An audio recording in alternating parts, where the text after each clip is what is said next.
I'm so curious to hear your thoughts on this Phoenix race, from Christopher Bell continuing to sweep up the wins this season, to one driver making her Cup Series debut, to the question of, did we finally witness a decent race at Phoenix in the next gen era? There is so much to talk about. Let's get to it.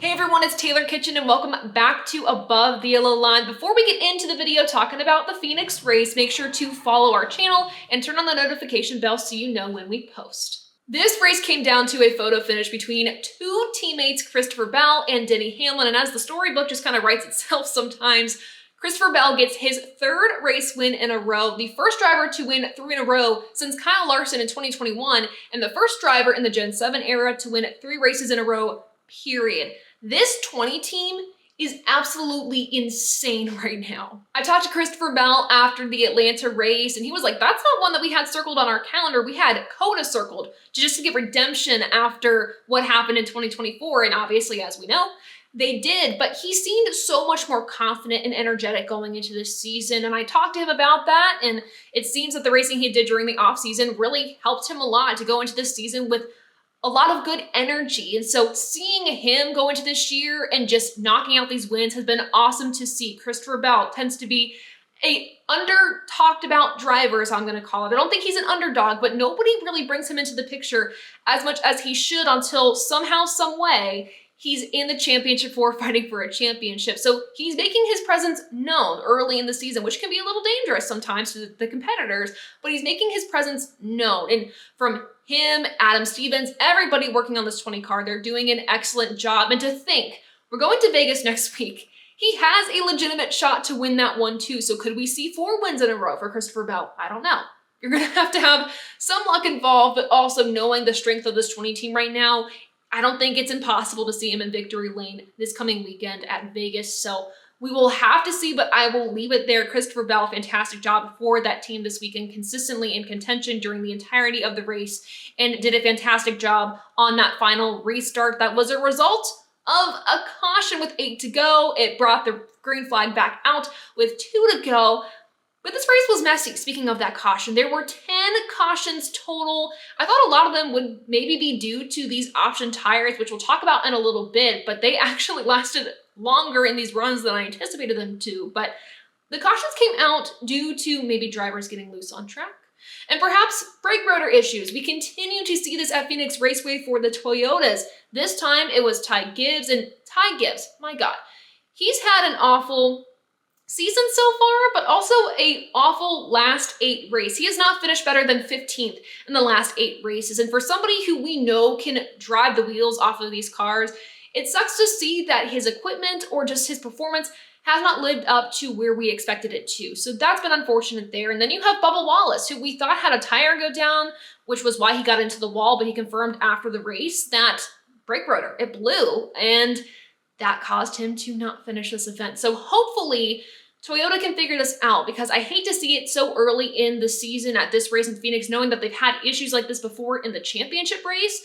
So hopefully they can figure it out so this does not happen in the fall when potentially one or multiple of their drivers are fighting for a championship. We also know at Phoenix Raceway that these drivers will try to take it 4 or 5 wide going into the dogleg on these restarts, which was a cause of plenty of these cautions, especially the one on lap 99, where the field just kind of stacked up. Ty Gibbs got into Justin Haley. Justin Haley got into Chase Briscoe. Everyone squeezed together. Briscoe actually had tires lift off the ground in this, and it was a multi-car catastrophe at Phoenix. I would consider it maybe the big one at Phoenix, which not used to seeing. But again, when you're going 4 to 5 wide, going into the dog leg, and nobody's willing to lift, what can you expect? This was the largest wreck at Phoenix Raceway since 2019, and another driver involved in this that I wanted to point out was Brad Keselowski. Brad, of these 4 races, has finished outside the top 25 in 3 of them. Absolutely not the way that Brad has wanted this season to go so far.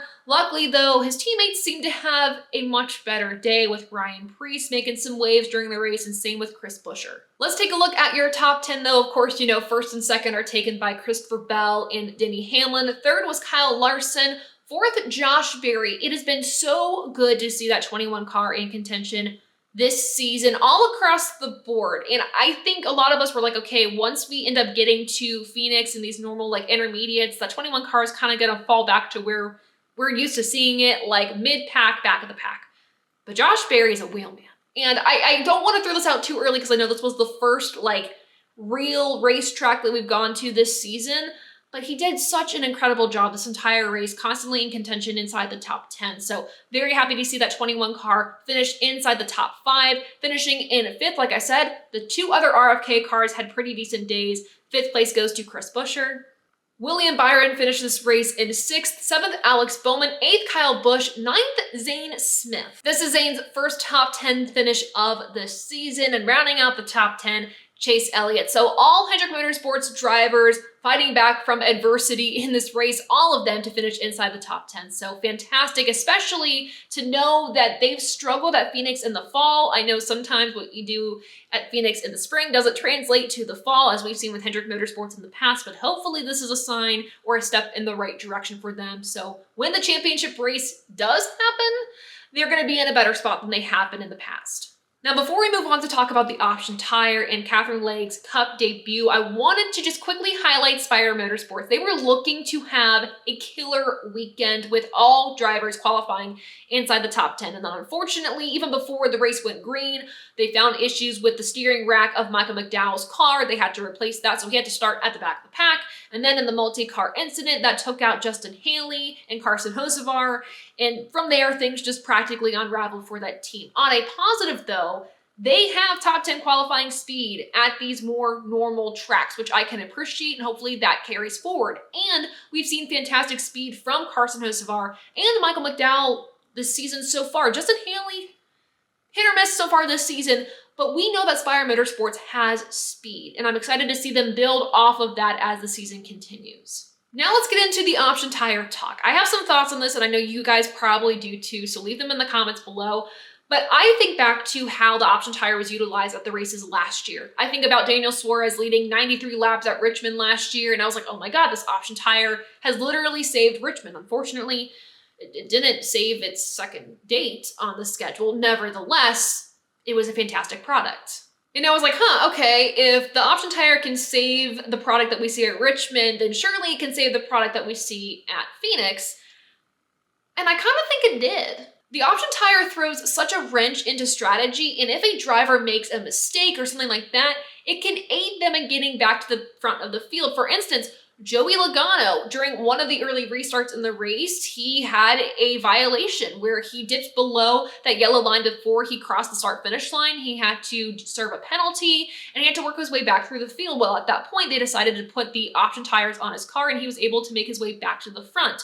Obviously, though, you use those option tires early, you don't have them later in the race, you might screw yourself over. And for Joey Logano, who could have had, I think, maybe like a top 10 car at least, he finished 13th, so all things considered, not bad. But again, these option tires can help and hurt, but again, it adds variety to a race. And with a track like Phoenix, where it just does not bode well for the Gen 7 car, you almost need something like this to help. And if you want my honest opinion, I would much rather just not have an option tire and just run this one for the race at Phoenix in the fall. And that seems to be NASCAR and Goodyear's goal, which I'm excited about.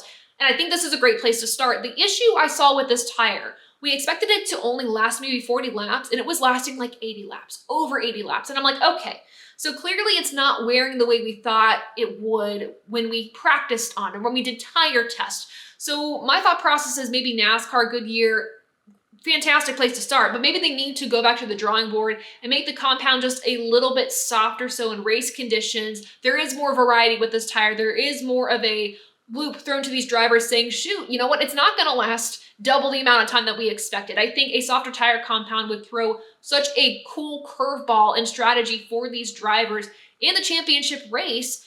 But I also know we need to be able to test this tire, and luckily it sounds like tomorrow on Monday, they are going to hold a tire test at Phoenix. As reported by Kelly Crandall, Goodyear does have a tire test scheduled at Phoenix tomorrow to keep trying different compounds, so they are trying to find a solution, and they are trying to find the perfect tire to put on these cars.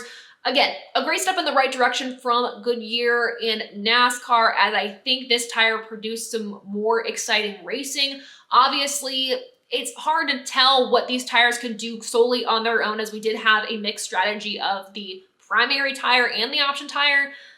But overall, just judging on what I saw, it was better than what we had seen in the past at Phoenix. That said, we're going to rate this race above or below the yellow line, presented by Happy Hour Racing. Make sure to go to happyhourracing.com/ATYL to check out all your favorite motorsports merchandise, not just NASCAR. I know we talk about NASCAR here, but IndyCar merchandise, Formula One merchandise. You can find it all at happyhourracing.com/ATYL. But for this race at Phoenix, wasn't like a huge fan of it. Didn't hate it though. It feels like it falls like right at a 50% for me, but that also feels a little too low. I'm gonna give this race a 65%, definitely above the yellow line. Again, I'm hoping this is a good sign of things to come for Phoenix when we hit the championship race. Again, we have a race so early in the season, the points don't totally matter yet. And then we have a race where it's for all the marbles, right? So you're also kind of playing into the situation of when these races are happening that kind of play into your rating. But if I'm just going, typically this is where I end the video. However, a lot of you online had asked me to comment on a certain Drivers' Cup Series debut because it created a lot of buzz on social media. So that's what we're gonna do here. The big story going into this weekend was Katherine Legge making her Cup Series debut in the number 78 with Live Fast Motorsports. It was a big story because the last woman to compete in the Cup Series was Danica Patrick in 2018. And of course, the irony that this weekend was International Women's Day on Saturday. Katherine going into this weekend wanted to really fall under the radar. She didn't want to be a storyline going into the weekend so she could just log laps and learn. However, because of the day this weekend, she knew that she couldn't fall under the radar and became a very central storyline. Listen, I'm not here to crap on her debut. I'm not here to hype up her debut. I'm here to just give my honest thoughts on what I thought. And to be quite frank with you, I had pretty low expectations with lesser equipment, her minimal experience in stock cars, with also literally just having gotten into a Gen 7 car for the first time this weekend. Of course, she has sim experience, but it's a whole different ball game going from the sim to reality here. So I wasn't expecting a lot. I was hoping she would finish the race at least though, and unfortunately she did not do that. So I was a little disappointed. I know she was too, but the trouble started early for her on lap 4. She got loose, spun out. She was 5 laps down until on lap 2:15. She was exiting the turn, went up the track, got into Josh Berry. She spun out. Then she made contact with Daniel Suarez, ended his day. And of course her day was ended at that point too. So very unfortunate situations. Of course, mistakes were made, but I don't know of any driver that has been mistake-free in their debut, or at least a driver in their debut that didn't run into some incidents that weren't of their own doing. So it is tough to make your debut at the top level of stock car racing. I understand that. Again, she's in lesser equipment. I wasn't expecting a whole lot, but nevertheless, I am pretty disappointed.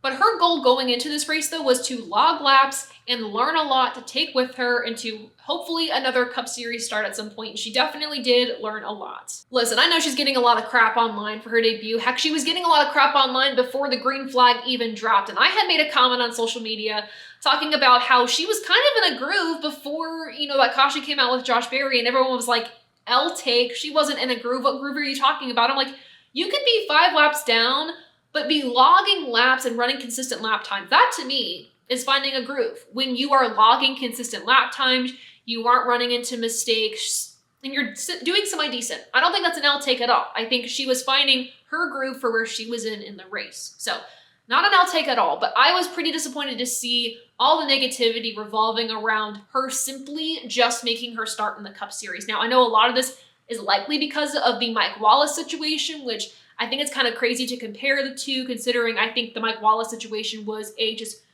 insane miscommunication between Mike and NASCAR. In this, for instance, she's made her way through the ranks. In case you don't know Katherine's history within NASCAR, at least let me tell it to you. She made her first Xfinity Series start in 2018 at Mid-Ohio. Her last Xfinity Series start to date is in 2023 at Road America. She made her ARCA debut this year at Daytona. Unfortunately, that race didn't go too well for her, but it's also ARCA at Daytona, and I say that as politely as possible. But with her Xfinity Series experience being pretty recent, this race at Daytona that she had, she was cleared by NASCAR to do this Cup Series event at Phoenix.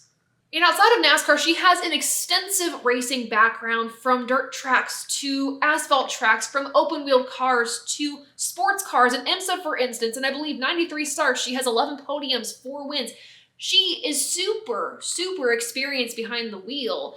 And I think that warrants a Cup Series start. But quite honestly, my opinion doesn't matter, because she did get the Cup start. NASCAR approved her, felt that she was ready. And that's where I think the conversation needs to end. That said, though, I do think that there are some interesting points being brought up by some of the fan base saying, hey, do we need to change how NASCAR approves or denies people for these races? Do we need to change the tiered system in which we approve drivers for certain races? Because, yeah, she did last compete in the Xfinity Series in 2023. That's much more recent than having your last NASCAR National Series start be anywhere like 15 years ago. But if you're going from Xfinity, not racing in Xfinity for a few years, then doing ARCA this year, and then jumping up to Cup, it does beg the question, was that appropriate? To me, with all of her other experience, I do think yes, but I know some can disagree, and that's totally fine. But I am curious after this season, But I am curious as the season goes on, or after the season, if NASCAR will kind of look over that approval process again and reassess it. But that's a NASCAR decision, not mine. All this to say, if you're pissed off that she was in this race, take it up with NASCAR. But quite honestly, if they approved her, and with her extensive racing background and her experience outside of NASCAR, and then even to experience in NASCAR that's recent, I think it was all okay. And now that she has a NASCAR Cup Series start under her belt, I would like to see her maybe not at another oval track, but trying out a road course. Maybe Watkins Glen later in the year would be good for her. I don't know, but I would like to see her make another NASCAR start again. I would just like it to be at a road course first.